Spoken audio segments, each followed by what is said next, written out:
Well, I suppose it was only a matter of time really, wasn't it? I've had the nod from the owner to get the spanners out and go into it so far at least, so I thought there's a bit of a toss-up between whether to take the head off or go in at the timing side actually, but I thought I might see a little bit more with the head off than I might find with the timing side stripped, and it's more straightforward to get the head off a little anyway. And first thing I noticed when I lifted the head off is obviously you've got a little bit of a blow going on there from one cylinder to another, and when I was undoing the cylinder head nuts and bolts, they all felt pretty tight as they should be, except for this one that was borderline loose. So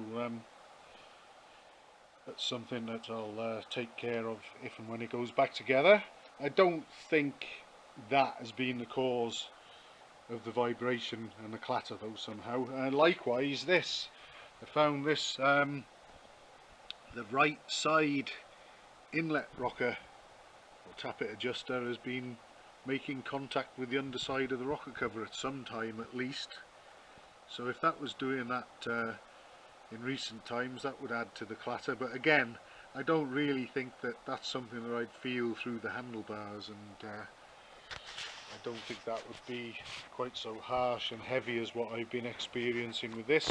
So the next thing I'm going to do is try and sort of turn the crank over and watch the pistons going up and down, have a look in the bores and see if there's any slop that I can detect between the crank and the pistons. And then I guess if I need to, I can either lift the cylinder barrels or go in at the timing side and have a look and see what, if anything, might be going on. Well, the pistons seem to respond immediately. I rotate the crank, there's no delay, no lag, no clunking, but what I have noticed is this.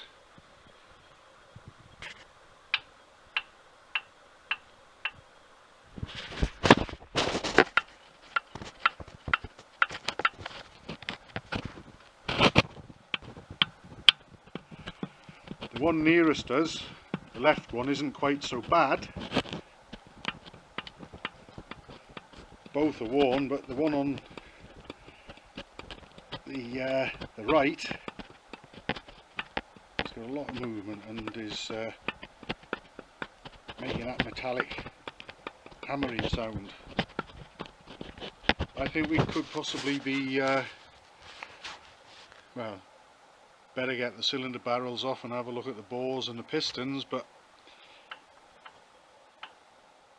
that could actually at speed not only make that sort of noise but actually hammer against the wall of the cylinder, and that could possibly be what I've been feeling. But as of yet, I've yet to sort of detect anything to tell me that the big ends might be suspect. I think I'm probably going to lift the cylinder barrels next, and then at least I'll be able to grab the conrods as well and pull them up and push them down and see if there's any movement, but it's looking less and less likely at the moment that the bottom end is the culprit, and that and the internal blow across the head gasket, that could make quite a racket, a bit like a sort of pinking sound as it blows, especially under load. And then you've got that hammering around, could possibly explain it all, but I'll get the barrels off anyway and just have a look down there and see, just make sure. It'd be a shame to come this far and then find that there was a problem further down, so I'll get them off and we'll have a look in there. Well, here we are, we got the cylinder barrels off now, and I've grabbed hold of the pistons on the conrods and tried to pull them up and push them down, and I can't feel any play that would suggest there's a problem with the big ends actually, but obviously we've had that, I demonstrated that piston slap, But also, I mean, I don't know what sort of monsters work on these things sometimes, but obviously I undid all the nuts all the way around to get the cylinder barrels off. The nut came off this stud, but obviously that stud wasn't really doing anything because it just lifted out the crankcase.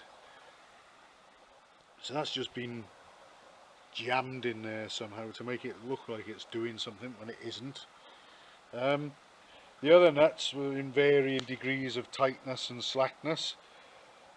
But more alarmingly, two things that I found. We've got cracks in that bridge piece there,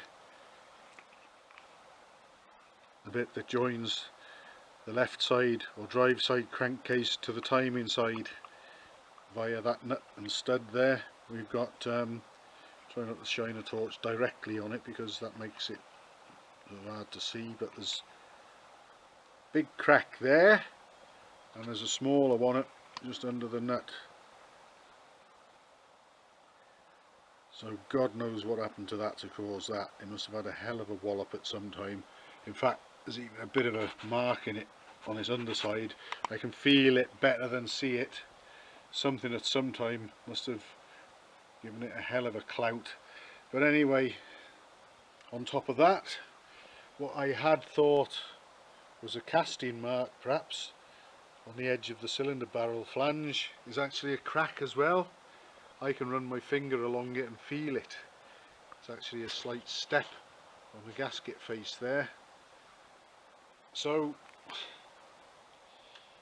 there's another example of a freshly restored classic motorcycle. And who on earth puts these things together and says that they can do a decent job if they claim to or not, I don't know, but as long as it's shiny and it's got lovely paint on it, a nice chrome, it's restored. It's another possible headache for me and its owner, but hopefully we'll work through it and get it sorted. We can either hope that that might hold together, or if we have a full strip down, perhaps we can go to the alloy welders. Big ends seem okay. It'd be, again, if it was my own bike, I'd probably feel at this point might as well just go into the timing side and just have a look and see what I can see in there for peace of mind or otherwise.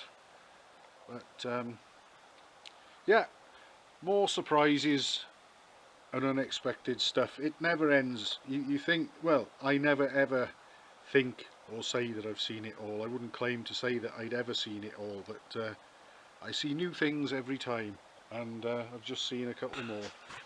So I think that's where I'll round the day off, and I might even mull this lot over with a few beers, I think.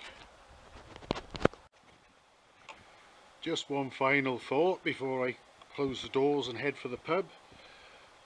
This is one of a pair of used BSA A65 pistons that I've had hanging around for a little while, and just comparing it with what's in this machine, it's obvious that they're a lower compression piston than what's in it, so I'm guessing that we got high compression pistons in this one as well, so maybe a lot of the vibes and the harshness might be to do with that, especially if perhaps, I don't know if there were various camshafts available, but if it's got high compression pistons with say a touring cam, that could possibly make it a bit harsh as well. So another possible bit of light thrown on it there, I would think.